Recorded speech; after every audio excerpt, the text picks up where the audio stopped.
The theme of the next session is Welfare in Indian Armed Forces. Join us for an enlightening panel discussion on the crucial theme of welfare in Indian Armed Forces. Our distinguished panelists bring a wealth of knowledge and experience to the table, promising a thought-provoking conversation that touches upon various aspects of welfare and support for our armed forces personnel and their families.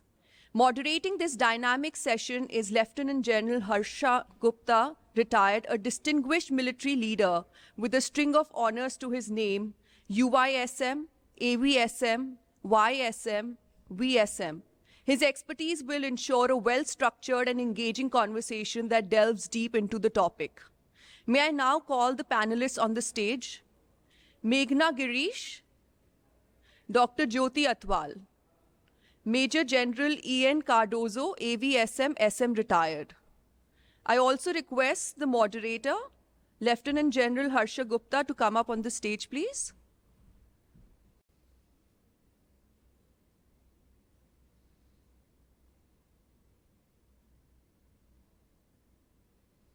Good afternoon, ladies and gentlemen. As we shift gears from war and peace to a subject, welfare, let me welcome all the people who have made it convenient to come here today. Welfare is a very, very important subject, and I'm so glad that USI has included this in a discussion otherwise centered around history and war and peace and such like subjects. It is my privilege to be part of this discussion, to be steering this discussion with a very distinguished panel. Welfare means, welfare is a very, very complex and vast subject. Military professionals start welfare from the first day of their service and continue to do so till the end. But despite all these efforts, many times there are large gaps. It's complex, it has many interpretations, it has variety of stakeholders, from contact leadership to army headquarters to accounts departments to the Sainik Zilla boards and to civil administration, state government, central government, and so many other things. Invariably, because of that, what happens is that between the aspirations, the policy formulation, the implementation, and the delivery of satisfaction, huge gaps come up. And given our diverse nature of our beneficiaries, these gaps tend to multiply. Today, it'll be very difficult to cover the entire spectrum of activities in welfare in 1 hour. So what we are doing is we are trying to focus on two major issues, that is widows or families of people who've laid down their lives for the nation, and disabled soldiers, war-wounded soldiers.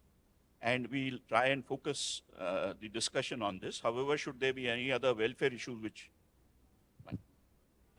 come up, or if the audience has issues related to other welfare aspects, we would also try and cover them later. For the purpose of this discussion, we have a very, very distinguished panel with us, almost iconic in many respects. They have intellectual depth, historical experience, personal losses, and selfless involvement, and a lot of passion for these subjects. So that is what you can expect today in this discussion.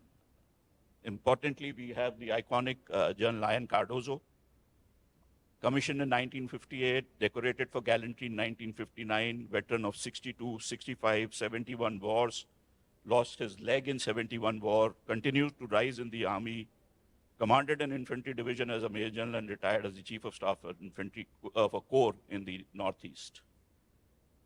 Passionately involved with activities of disabled people, has been recognized for his, soldier and scholar qualities, vastly respected in the Indian Army. He will be covering the issues of war-wounded and disabled for us later. Then we have Ms. Meghna Girish, Army daughter, spouse of a fighter pilot, mother of Braveheart Major Akshay Girish, who laid down his life in Nagrota terrorist attack. Social media influencer, vast following, has been teaching pharmacy, later on shifted to NGO sector. She also did research on the gaps that exist between the expectations, the policy, and the delivery on widows, families of disease and disabled personnel. And last but not the least, we have Dr. Jyoti Atwal, assistant professor at JNU, visiting professor in University of Dublin, Ireland. She's earlier been a visiting professor again at University of Limerick. Passionately follows the subjects of social and cultural aspects and gender issues, widows, castes, creeds, cultural traumas of widows, has studied the British time widows of India, seen the evolution of welfare of war widows. So that is the panel that we are looking at. I would first request Dr. Atwal to make her initial comments on the issues of her choosing. So what brought me to this particular field is this workshop I attended in Croatia, which was about the displaced people and particularly women. So the issue of widowhood struck me because, well, we have wars, and historically, as a historian, I figured out that feminist scholarship has not really taken up the question of war widows. War widows were still isolated.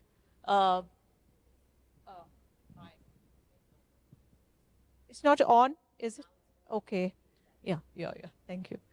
So anyway, this is what brings me here, and I'm very, very grateful to the organizers for having me. For those who have come here to attend, thank you very much. So I'm going to share with you some ideas on some historical ideas about how there was a kind of a connection between the British widows and the Indian widows during the colonial period. And although they were meeting in a very different context of the colonized and colonizer, yet there's some kind of sorority, some kind of feminist understanding that developed between the two regarding the issue of pensions. So I'll just put forth some evidence, and then, of course, I will also reflect what I had found when I was looking at some of the cases of the war widows in particularly those cases which belonged to the requisition of pension, maintenance of pension, the problems that the Second World War widows had with the government, and the cases, just a glimpse, and also because we are, I think, very short of time. So I think we have about 12 minutes. All right. Thank you so much. So first of all, we begin with the idea that the war widows are actually different. They're not the usual war widows. The reason being, they have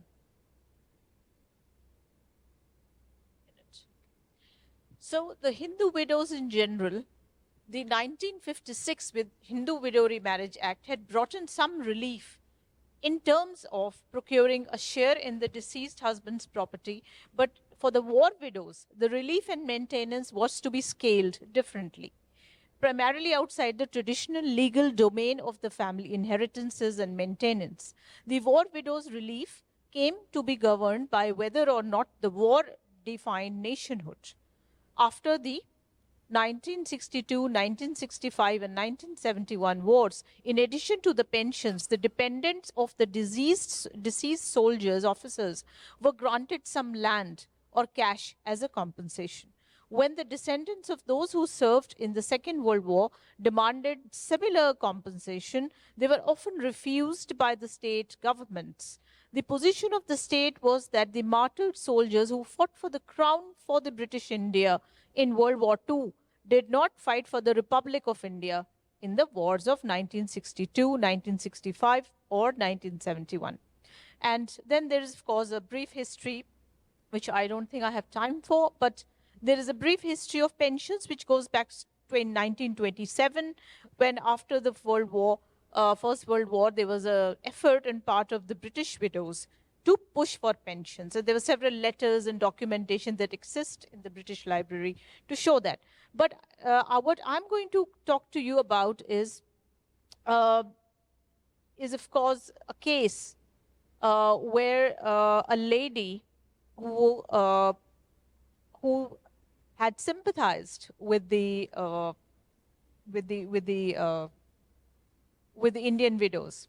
So in 1919, a British war widow, Eva Marie Bell, began a campaign to enhance the pensions of the Indian war widows. Her pamphlet called The Parda Wives of Indian Soldiers was written in 1920, and it is a vivid account of her own meeting with the war widows and their families. Bell had first arrived in India in 1907 to accompany her husband, G.H. Bell, who was posted at the 27th Punjabi as a lieutenant colonel. By the end of the First World War, Indian war widows were recipients of a pension amounting to a meager sum of 4 annas a month. On this pension, argued Bell, an Indian widow had to support her old widowed mother-in-law as well as her own children. Amongst many castes, mostly higher, the women were not permitted to go out to work, and neither were they allowed to remarry. This meant no additional support beyond the 4 annas, which is 1/16th part of a rupee, and annas were demonetized in 1957. So only this much was available for a large family of a deceased soldier. There was no additional old age pension to maintain the old widowed mother of the deceased. Bell was on a tour as the widow of a British officer of the Indian Army for 2 months, November and December 1918. Among the widows, bereaved mothers, wives and of the Indian soldiers and sepoys in Rawalpindi and Lahore divisions. On completion of her tour, she had represented some of the facts to the chairman of the Imperial Indian Relief Fund, and ultimately money was sent to both divisions. So she had a limited success, although that was a very limited one in the sense that it didn't really spread beyond into a movement of some kind. So Bell pointed out that village charity had gone down over the years due to the high prices during the war, and continued. This is what she says, I think I'm the only woman who has seen and talked with the women pensioners, widows and mothers of the Indian Army in Punjab, and I think I learned more than any man could do about them and what they really felt and needed. Now, Bell mentions that she met some Parda widows who held insufficient land holdings to support themselves, whose husbands had somehow died on military service without securing any pension for them. And this is interesting because when we come to independent India, there are cases where there was a rule that only after 10, a soldier or an officer had served for 10 years in the defense, only then he is eligible to a pension. Now that rule might have changed, but at the same time, this was for a long time reason for denial for several widows whose husbands had not served for more than 10 years. So that is one reason. And Bell also pointed out in her case for the compensation, she pointed out that in England, such women who were widows, war widows, could have worked, remarried, or looked to the poor law relief, which was very much in action since the 1850s in England. But in India, these widows were entirely dependent on the charity of their household and the village. And this dependency, of course, when I looked at the non-war widows, this dependency on the family was very high. And mostly in the case of upper caste widows, which, again, was not allowed. But as we know, the army the army at that point was mostly comprised of that's something we heard today in many papers. It did comprise of men mostly from the north, and Punjab and Haryana, that time it was combined, Punjab, formed the largest chunk of this particular sizable chunk of the army. And 72% widows, even as I speak, they come from the north, combined with Himachal Pradesh, Uttarakhand, and other places, Jammu Kashmir included. So we can see there is a very interesting geography of this. So just to give you one example, Another example, this example comes from a Jat Sikh home, which she talks about, where the head of the family had been a Subadar major of a Sikh regiment for many years. He had been to England for the coronation of King George and treasured in his house many letters from British officers. When the war broke out in 1914, he was re-employed. He had a daughter and 2 sons, the elder of whom had been captured by the Turks in Palestine. During the war, his son was classified as missing. This eldest son had been educated at Khalsa College, but the second son, who was just 14, did not attend the village school. And she thinks probably because they were afraid to also send him away even to school, because they had lost the elder son. So Mrs. Bell had visited his family in 1918 to procure details of the missing son. She describes how the Subadar major did not speak about the missing son at all. And in that case, Bell suggested to the officers that the official letters written to the widow should be written to the widows at regular intervals. And through her long widowhood, her own widowhood, she could imagine that the certain prestige in the family and village would be appreciated. Therefore, they should write, the British should write letters to the household of these widows, appreciating the work done by the husbands. So that was another psychological necessity she pointed out to. Now, when soldiers returned home physically or psychologically disabled, the women had to live with a permanent reminder of this trauma of war. So that is something which I thought was very interesting, coming from a British widow herself. But of course, we know that by the early 20th century, there was a sizable improvement in the laws. And 1937 Women's Property Act, Hindu Women's Property Act, played a major role in giving women some rights. But these rights were not going to be interfering with the widow's pensions. But it did have an impact on her overall status. And we have elaborate papers, those of you who are interested. Diwan Bahadur Harbila Sharda and D.V. Deshmukh is somebody one must read if one wants to know the debates about the property rights of the widows. I will now come straight to some of the cases. Before I go there, it is significant to add that there is a lacunae of scholarship in India on war widows, which I just mentioned. But pioneering work has come from Mohini Giri in terms of opening up educational skill and training schemes for war widows, their kins, and for other destitute women.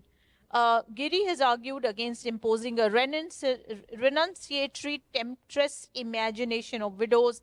She is neither a candidate for sainthood nor a temptress. So we shouldn't look at these two extremes. She has been instrumental in carrying out institution-based support to needy widows. And I was for a long time associated with the war with her Amar Badi in Vrindavan, widows' homes.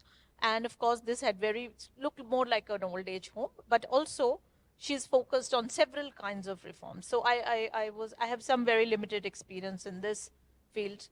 I will just mention one case, which is a very interesting case, and then I think I'll wind up. Yeah. So one of the interesting cases is the case for a child widow. Sorry, the one case of child widow and another case. So Sepoy Deep Chand was enrolled in the Kumaon Regiment of the Indian Army on December 1961. He died on 18th November 1962 while fighting in the Indo-China War. The petitioner, the wife who claimed to be the widow of the deceased, had been paralyzed and immobilized for life, with no one to look after her, and as a handicapped person and by influence of the various family members, the petitioner got married again to somebody who was a cousin of the deceased husband. In 1968, the petitioner did not leave her the ancestral house of her late husband, remaining there with the mother.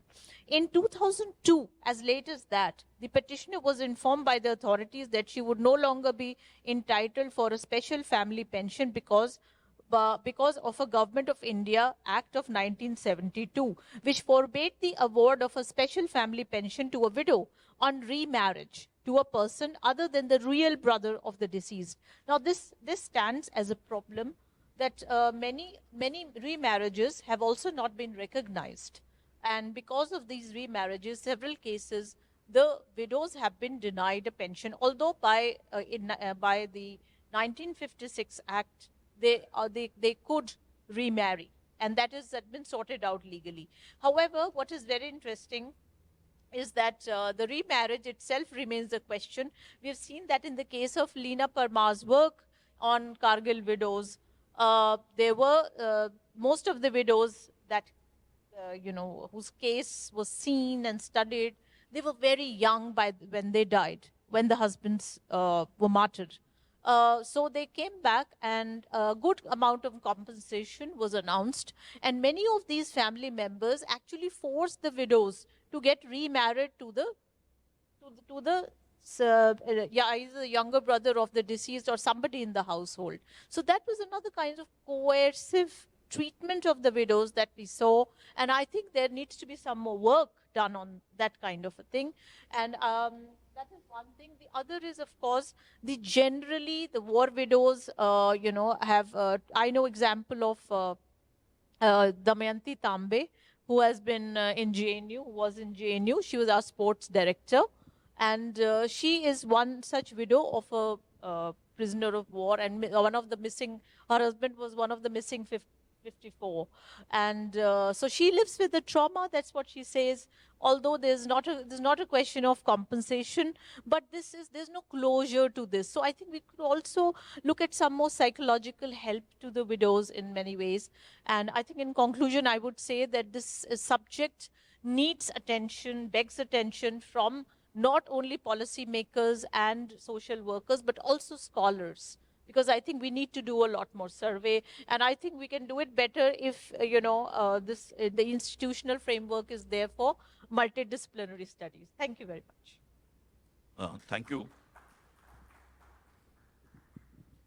I think it's working. Yeah. I think very brilliantly she's traced the history of widows from the pre-independence era to the current modern day. A lot has changed, actually. A lot has changed in the society over a period of time. The widows of the past, who were largely coming from a joint family background, today the entire dynamics, the socio-cultural dynamics of modern widows or modern military widows has changed, both for the officers as well as JCOR widows. And I'm sure there'll be a large number of questions that would come on this, which we would handle in the question and answer session later. Now, to take this stage, which has been set by her by a very large academic research, we have Ms. Girish, who's done a research, physical research on actual casualties and widows and disabled. May I request you, ma'am, please.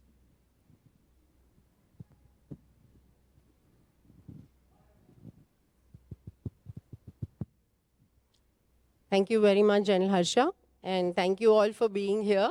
I know that there are such interesting parallel sessions going on, and I've been attending many of them.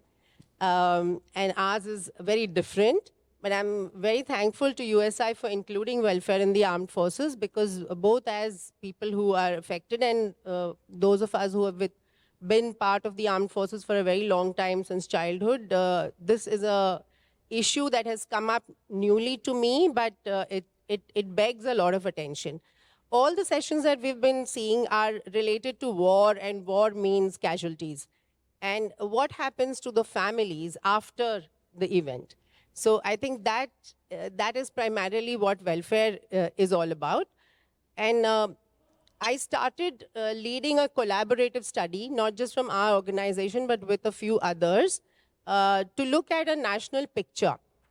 As Dr. Jyoti has said about policy, there are a lot of policy and initiatives in place. But when it comes to access, what is the ground reality in terms of gratuity and pensions, and what about their lives? What about housing?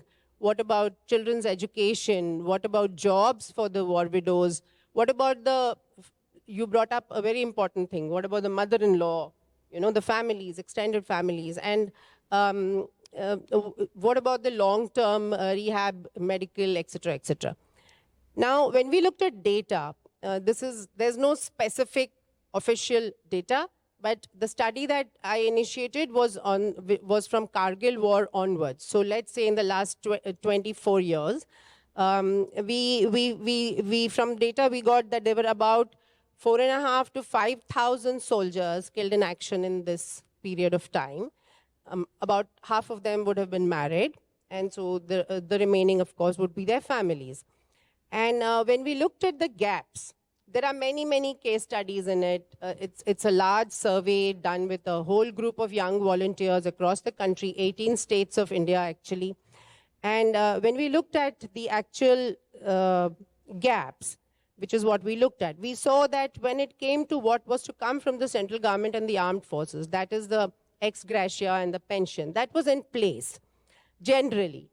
But when it came to state ex gratia, there was a gap. Some states were giving, some were not, and there were huge disparities in what was the amount of compensation that is being given from different states. Some state gives just 5 lakhs and another state gives 1 crore or more. If it has had a lot of media attention, somebody is given 5 crores. So there was a huge disparity in that. But more than that, what about the other gaps? What we saw was jobs.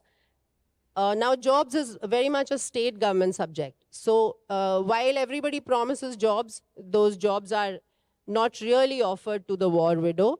And even when they're offered, they're usually class 3 or class 4 jobs, not really in keeping with the qualification. And there should be eligibility criteria relaxed. That was not really happening. Or the war widow had very young children and she could not take up the job at that time. And 5 years later, they said, no, now you can't get the job. So like, how would she be coping with the trauma of loss, plus little children, plus in-laws, plus job? And if you have an embargo, how does this work? The other things that we found was giving, petrol pumps or a gas agency, etc. This was a scheme, but in reality, only 4% were offered anything like this. Only 34% were offered any kind of job, and many of them could not take it up, or the distance was too much, or the jobs were no good. They couldn't really deal with it. The next was housing. See, the armed forces would always say 2 years you can stay, then you move out. Now, if you look at a widow with children who are probably studying in the Army school or the Air Force school or the Navy school, it basically means disruption of their education as well. So they have to move back either to the village. Most of our studies dealt with below officer rank, if I may just say so. So then whether you went back to your in-laws or your parents, that basically led to a disruption in education.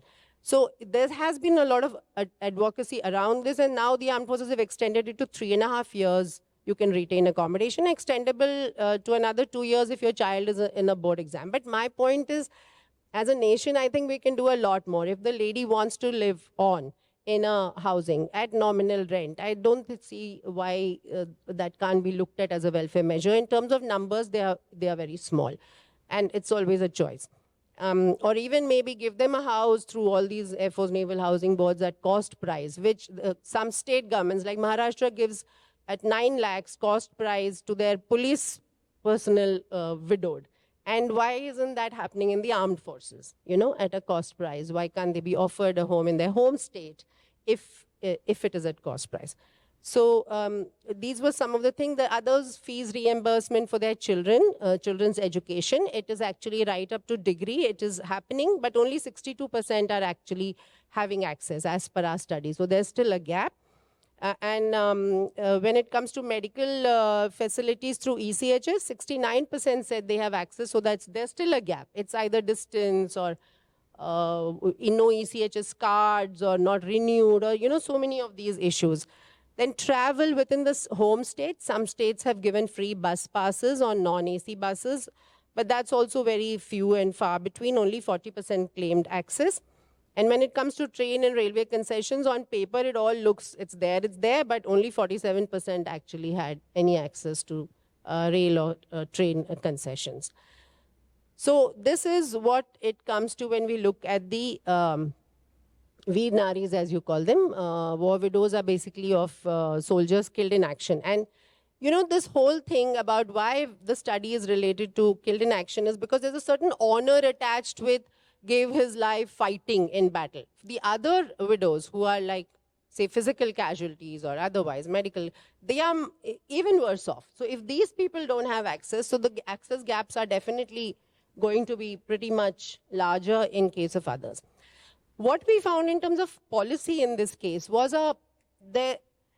I'm happy to say that since what Dr. Jyoti Atwal has just said, a lot has changed. Widow remarriage is completely accepted and even encouraged, and they don't lose their pensions or anything like that. They retain it for life, and also whatever jobs, etc., may have been given as compensation, none of that is affected.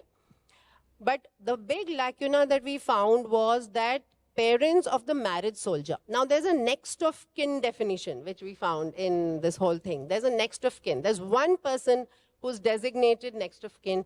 All the benefits go to that person who's designated next of kin, which is the spouse in case of a married soldier and the mother or the parent in case of the unmarried soldier. Now, what happens when a married soldier is killed in action? So when an unmarried soldier is killed, the parents are well looked after. But when the married soldier is killed in action, the parents don't even get a letter of condolence or pride stating that we are proud that your son, slash daughter made the supreme sacrifice for the country. There's a huge neglect in policy, and I think it's happened even at the armed forces level, because I don't think it's the government which is going to say don't send them a letter. Nor are they invited to any regimental raising days or functions or get-together where felicitations happen, where they are remembered. And parents have found this huge neglect. I actually have a presentation. I think it hasn't been put on, if it can be, because I had taken some representative case studies for this. Like father of Major Dinesh Raghuraman, Ashok Chakra himself, the son, Ashok Chakra, he actually made a statement which said, our son gave his life for the country and the nation should at least, take care of us. And my wife died feeling sad about the fact that nobody really ever visited us. Can I have the next slide, please? This is just the... Yeah, so these are some representative case studies. And these are parents of Naib Subedar Chunilal. Naib Subedar Chunilal is hailed by the army as the most gallant soldier of the country. He's Ashok Chakra, Veer Chakra, Sena Medal. He's been in 3 different major operations, and of course, when he lost his life, he was given the Ashok Chakra. Now, we found his parents in a small village in Bhadarwa. 15 years after the supreme sacrifice of Naib Subedar Chunilal, they say that they don't have any income, they're not entitled to any pension.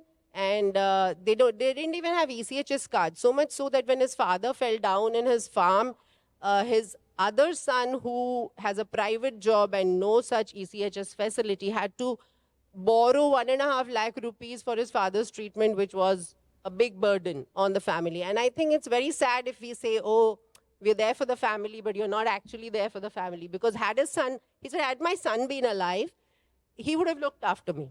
So I think it's the nation's responsibility to look after the parents if the son has or the daughter has made the supreme sacrifice for the country. Now, there are the other cases that I've taken are Chesan Lawang, wife of Havildar Hangpan Dada, again a big hero of our country. I've taken these because, these are known names. Like, each of them represents all the others who are not named.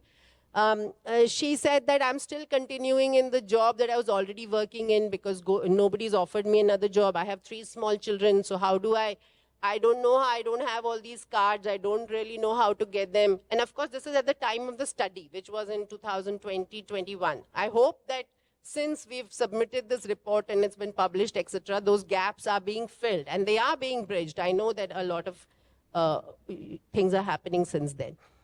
And then the father of Kiran Shekhawat, Lieutenant Kiran Shekhawat of the Indian Navy, who was killed in an observation flight in the Navy, he said that everything went to her spouse, who's a serving naval officer. So how a policy can affect. On one side, I am told, oh, the poor wife, the Veer Nari, how will she raise her kids? But when a lady soldier passes away, it all goes to her spouse.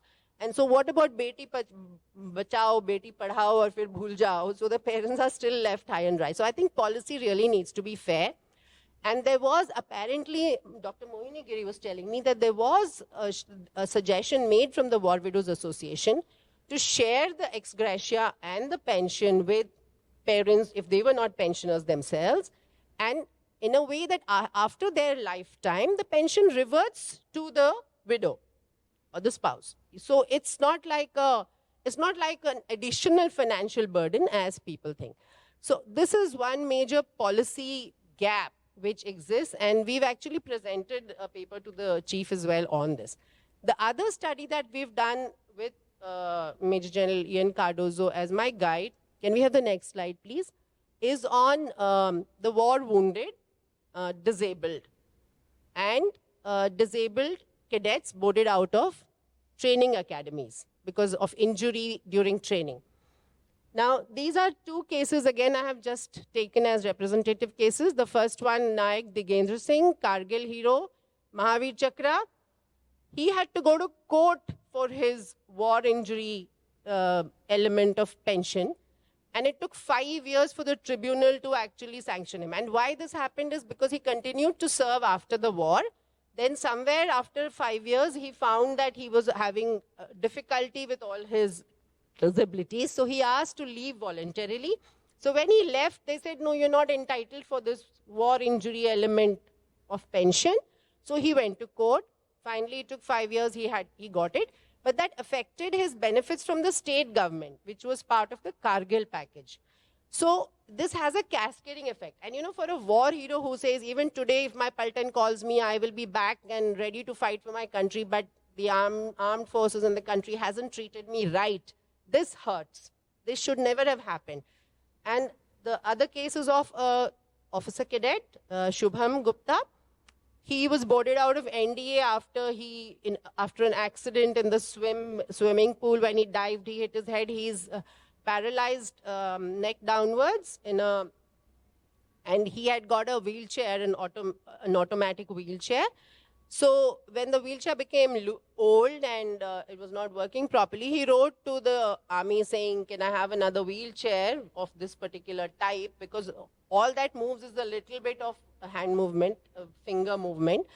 So he got a letter back saying that you're not an ex-serviceman, and so we cannot, give you a replacement wheelchair. Now, young people, they committed their life to serve this country. And why are they not considered ex-servicemen? It wasn't their fault if they were injured or disabled, and there are only 400 of them. I think the least a country of our size of population can do is to look after them. So these were the certain major gaps that we found, and if these gaps are filled, then a lot of other things come into it. Like armed forces are called combatants, and combatants don't come under the Disability Act. So as a result of that, they lose out on everything: jobs, lateral placements, and promotions, and all these kind of things. So then there should have been a special Disability Act for covering the armed forces, and that would have led to a lot of these opportunities. We need to take care of those who've sacrificed for us. So these were the major gaps that came up, and the recommendations were also in these lines. Please review policy. Yes, there are a lot of initiatives, and while the gaps can be plugged with all this effort, sensitive scenic welfare boards, more, say, unit or regiment interaction, so CSR, brings social responsibility into this whole thing, more people volunteering to visit or do research. There's been a major gap in anyone doing this kind of studies to actually understand what's happening on the ground. Well, all of this is done policy review with the times. Like wives are now encouraged to work, to remarry. Society has changed, as you've just said, General Harsha. It's no longer the joint family system. So although wives sign an affidavit saying we will look after our in-laws, but it doesn't happen in reality because they have to, and society must change, and it must happen. But at the same time, those who've raised children to defend this country must also be taken care of. So I think with that, if there are any questions at a later date, I'll take it on. I hope I've stuck to my time. Right. Thank you so much, ma'am. And I'm sure the audience can see the amount of passion and involvement that has been reflected. What has also been reflected is the large gaps that exist between the aspirations and the delivery. I would, during the question answer sessions and later on, I would try and address some of these issues in the larger context. But to move ahead, I would now request General Cardozo to kindly make his initial comments. Good afternoon, ladies and gentlemen. This is the second last session after lunch, and I do appreciate that some of you must be very tired and drowsy, and therefore I would like to involve all of you in this, my part of the session. So I'm going to ask you questions, and I hope you'll be able to answer. Is that okay? Yeah, sure, sir. Also, the moderator, Lieutenant General of the Army, Adjutant General of the Army at one time. So I think he's the best person to answer questions both of all of us. Is that okay? I am actually regretting being the moderator. No. See, we are interested in solving an issue. And you are very much part of it. Yes, true, sir. Very true. Yeah. I do agree. And maybe I'll put you on the spot. Is it okay? It's fine, sir. Sure. Okay. So, Meghna, you talked about Chunilal. Is this the same Chunilal who was Ashok Chakra? Yes. Okay, ladies and gentlemen, she's talked about the most decorated person in the Indian Army. Naib Subedar Chunilal, Ashok Chakra, which is equivalent to the George Cross. Veer Chakra, which is equivalent to the military cross. Sena Medal and Bar, which is equivalent to the military medal and Bar. So who can be more decorated than this? And if this person is denied his rights as a person of the armed forces, what else is left?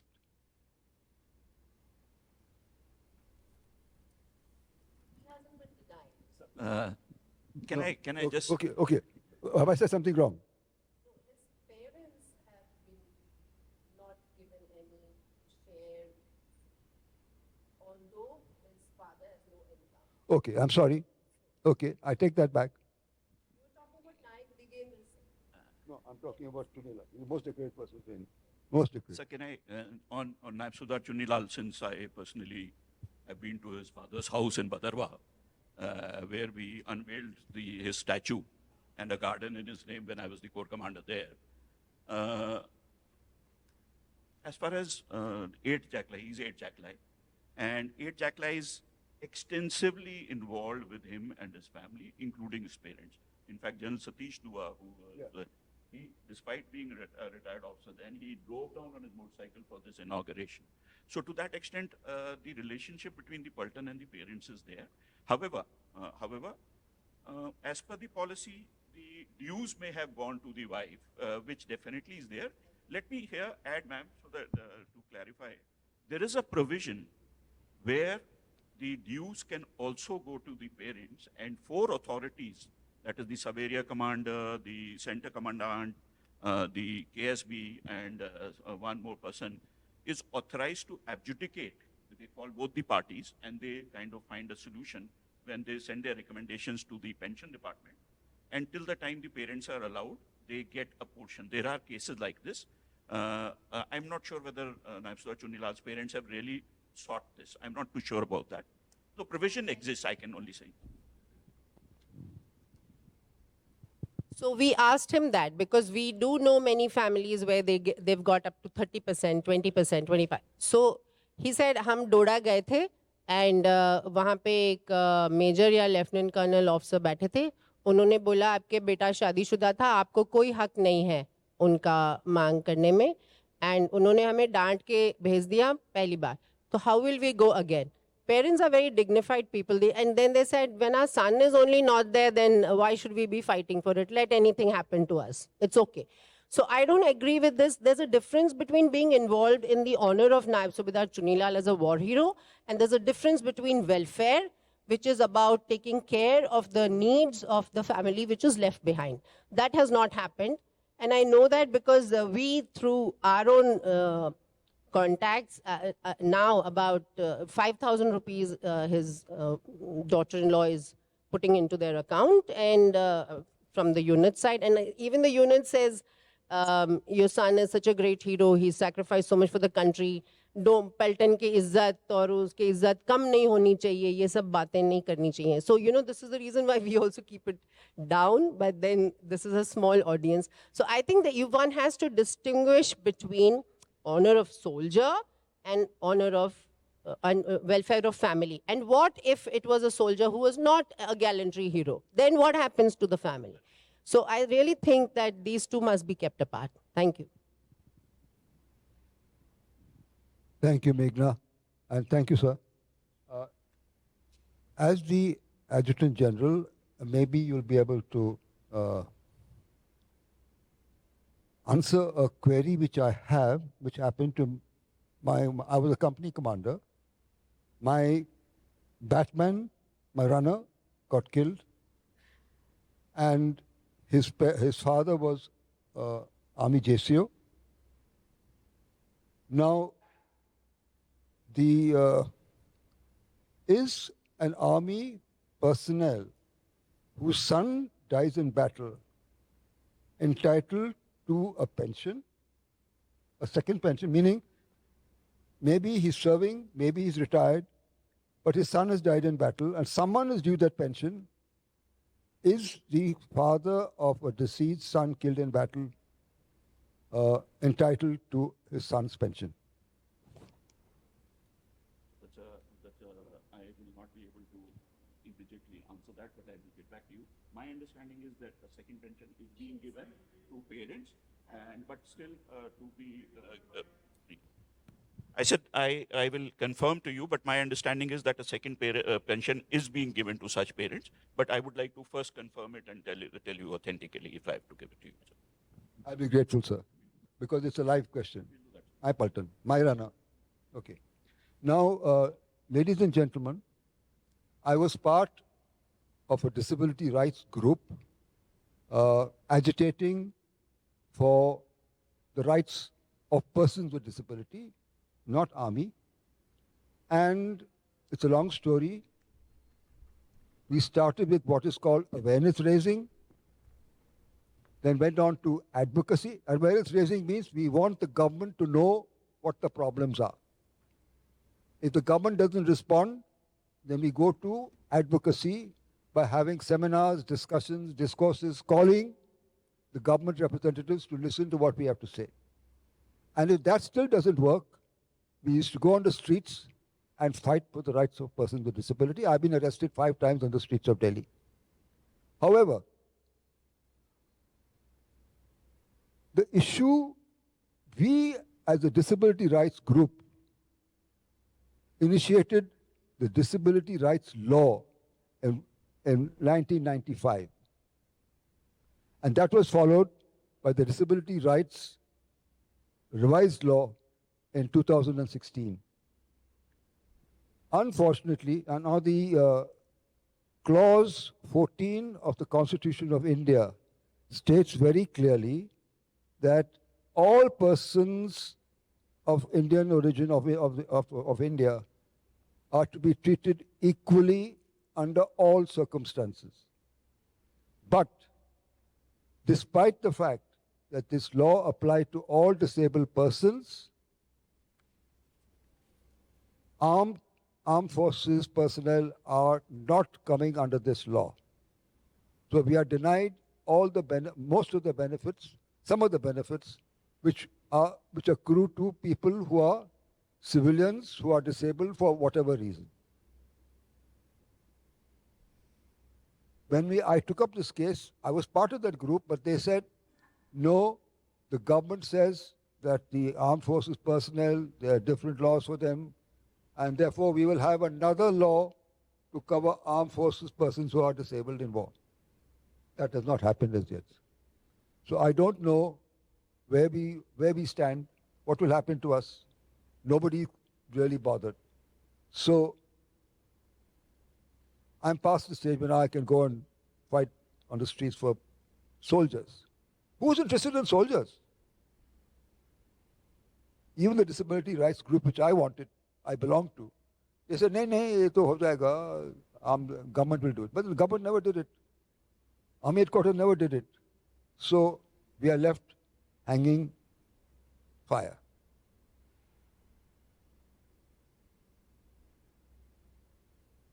As Vice President of the War Wounded Foundation, we have been traveling all over India, and the main thing we learned, sir, is that soldiers do not know their rights, and they do not know what is the pension that is due.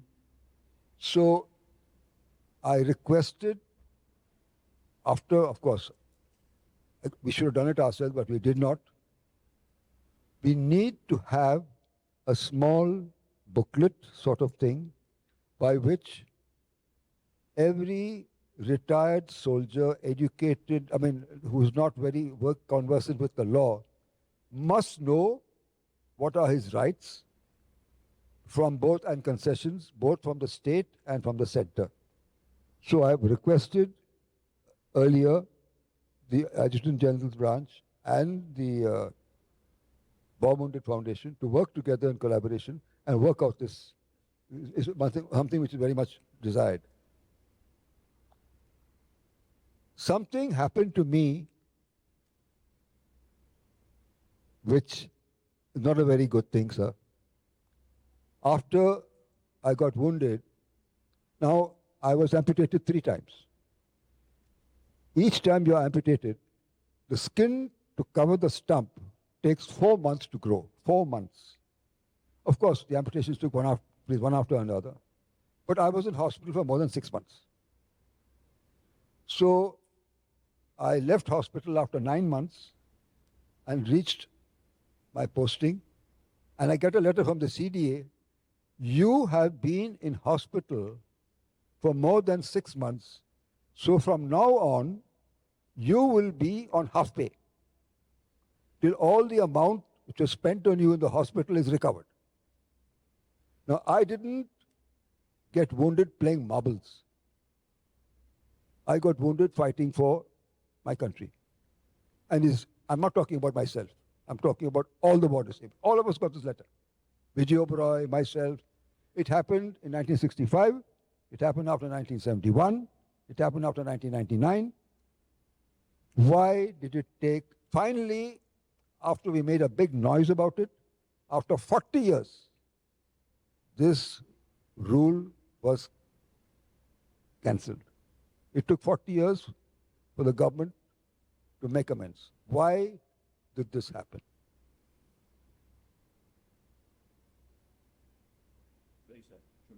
Okay. Then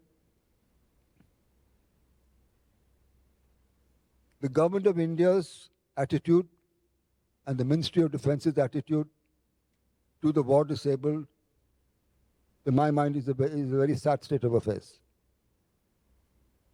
We never asked for it, but after we won this great victory in 1971, we were given exemption of income tax on our pension. In 2019, the Raksha Mantri proposed a bill in Parliament that this exemption should be withdrawn. Why? No reason. The ministers double their pension, triple their pension. Nobody asked any questions. The bureaucrats and the civilians working in defense organizations, their pensions are never touched. But the war disabled are told, your exemption will be withdrawn. So I was going to UK. 2 days later, I was called by Barkha Dutt to come on TV. I said, Barkha, I'm not the only person. Get somebody else. I'm leaving. She said, no, you have to come. I went on TV. I spoke my heart out. And the Raksha Mantri had to withdraw that bill. Now what are they up to? Now they are saying, since we could not do it at that time, we will now categorize. We won't call it war injury pension because the law doesn't allow pension to be touched. We won't call it a disability pension because pension cannot be touched. We'll call it something else and withdraw it. Why? Why are they doing this to us?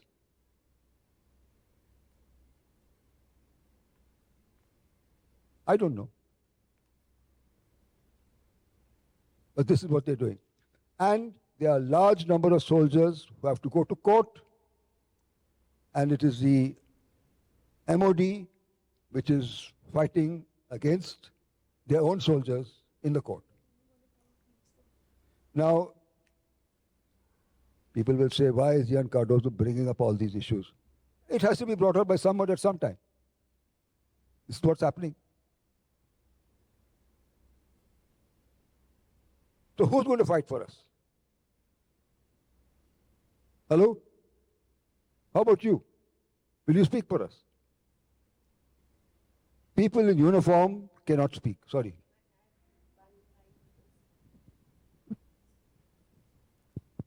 So our study, one thing that came out very strongly in our study on the war disabled was that they said that, those killed in action, they have a certain status, but we don't even have that. No one felicitates us in victory celebrations.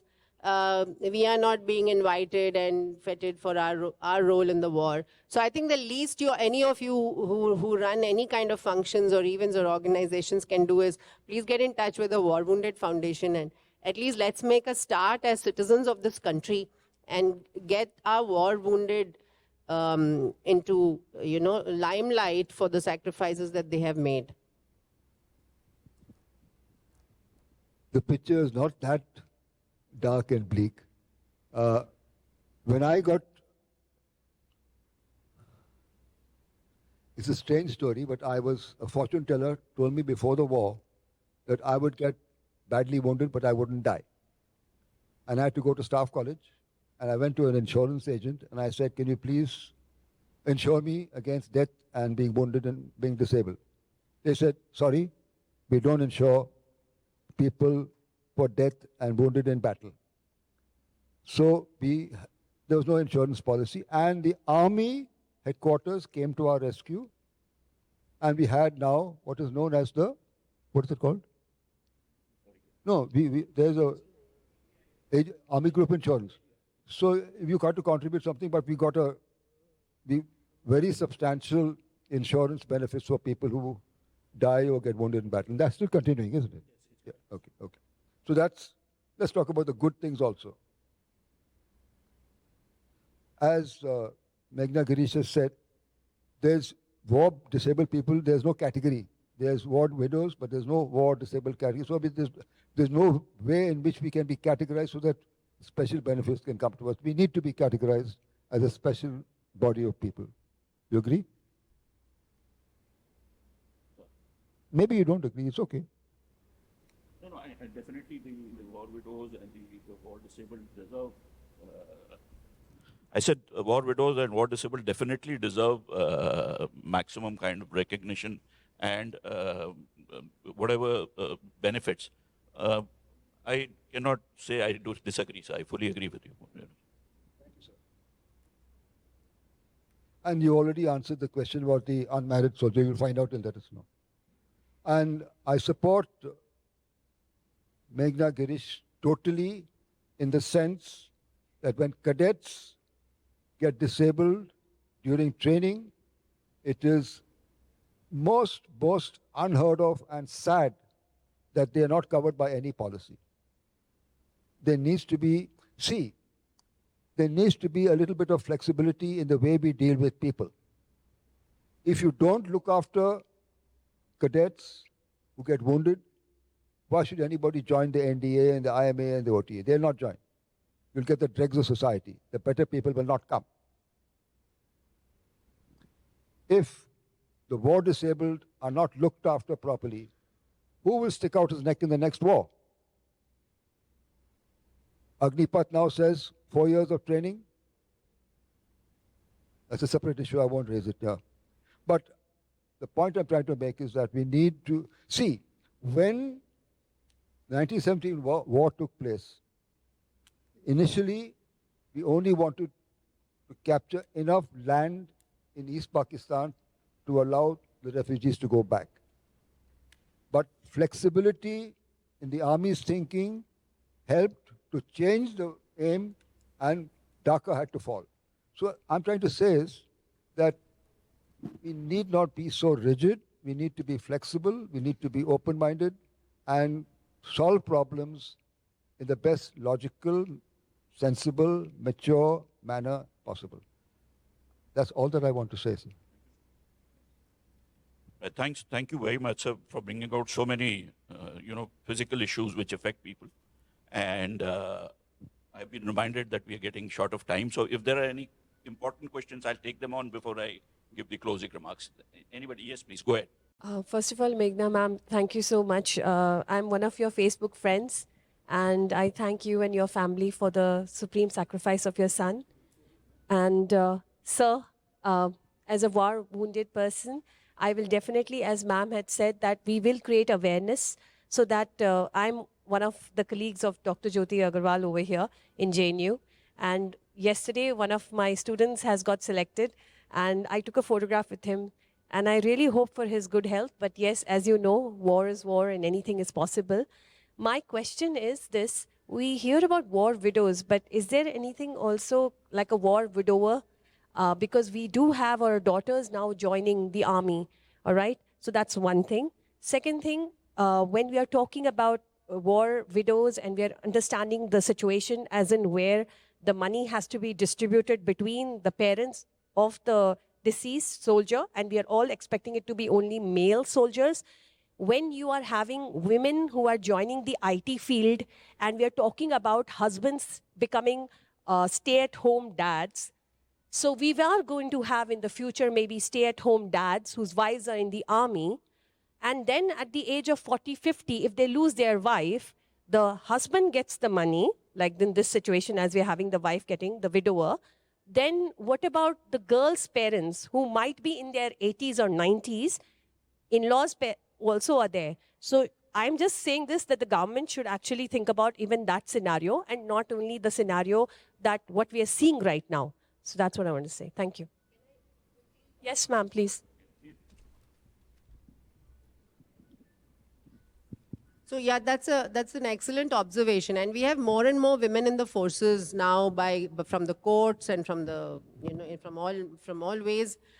So there will be casualties, whether we like it or not. There will be casualties, and we've already had one or two. They're not killed in action exactly, but in line of duty, yes.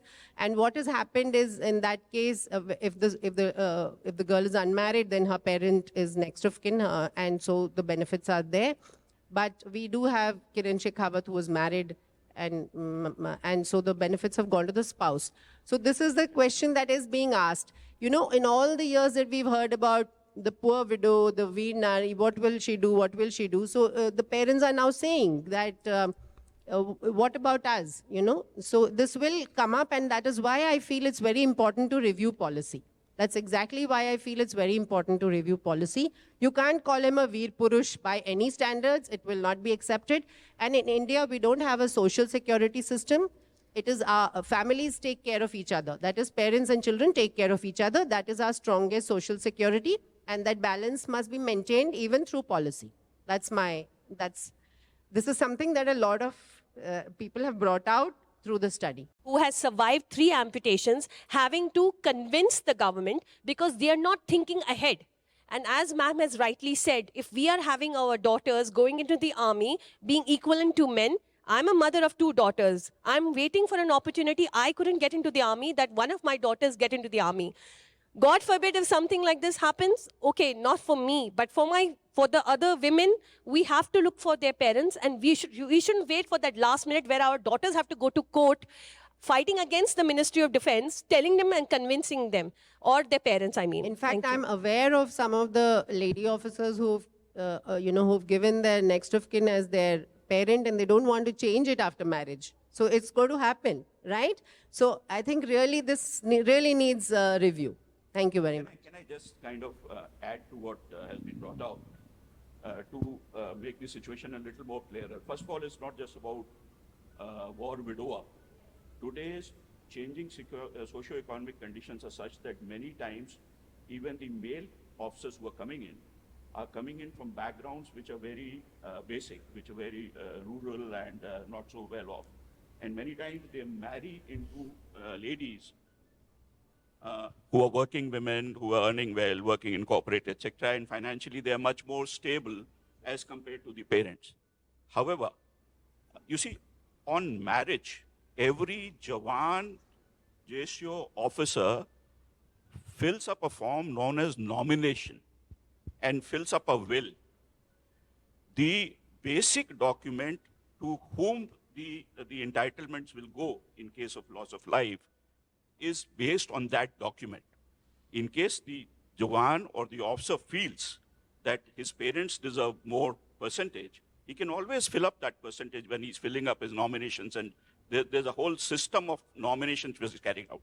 However, having said that, let me also say that many of our Jawans are maybe not so educated and they kind of do it as a way, whatever is told to them by the units. That is to circumvent that, this system of parents getting some amount, some proportion up to 30% as was brought out by 4 competent authorities has been instituted. And I am personally aware of cases where the parents have been given money from what was entitled to the nominated person till the time they are alive. So there is a system that exists. However, I do agree, and I cannot disagree with the fact that there is a need for a review and evolution. Okay. Are there any other? I can do it on the sidelines. A disabled cadet, whatever you have put, ma'am, thank you for putting it. There are many more issues connected to it. If there is time, I can speak a bit, otherwise we can do it later. Okay, ma'am. So as the father of a cadet who was disabled with a 50% disability and taken out of the army, it took 9 months from the date he was declared disabled till the time the army released him. It's only because I was serving officer on my affidavit, I was able to pull him out and put him into a civil college with 2 years loss of time. Otherwise, he would have lost 3 years of his life. That is one. The time taken to handle that and the way that kid's papers are handled, I just want to use any words for it. Had it been a civilian's child, he would have lost another year of his life, definitely. That is one. Secondly, as you mentioned, had he been a recruit, he would have got a pension, he would have got a ECHS, he would have got a CSD card. So lo and behold, I was very happy my son has been given a CSD card. But he can't buy a car with it, I just discovered. He can only buy sabun tel, etc. I mean, I just don't understand. If you've given him a CSD card, let him have the full benefit of it. That is one part. Now, the time he has spent in training in the services gets him no credit on the civil side, unless something is done about it. The Navy has gone ahead. NEVAC has an arrangement with Punjab Engineering College, but we didn't do it. There are some other issues I could talk to you on the side, ma'am, about this. Thank you so much. In fact, if I may add to that, the voices were so passionate from cadets voted out with disability. They were like, we're fighting a battle with depression and no one really cares. So I think that's another big issue. And either they think we're shamming or, we've forgotten completely. And of course, continuing education and all, they have all said that there's been no support, nor for lateral jobs. Right.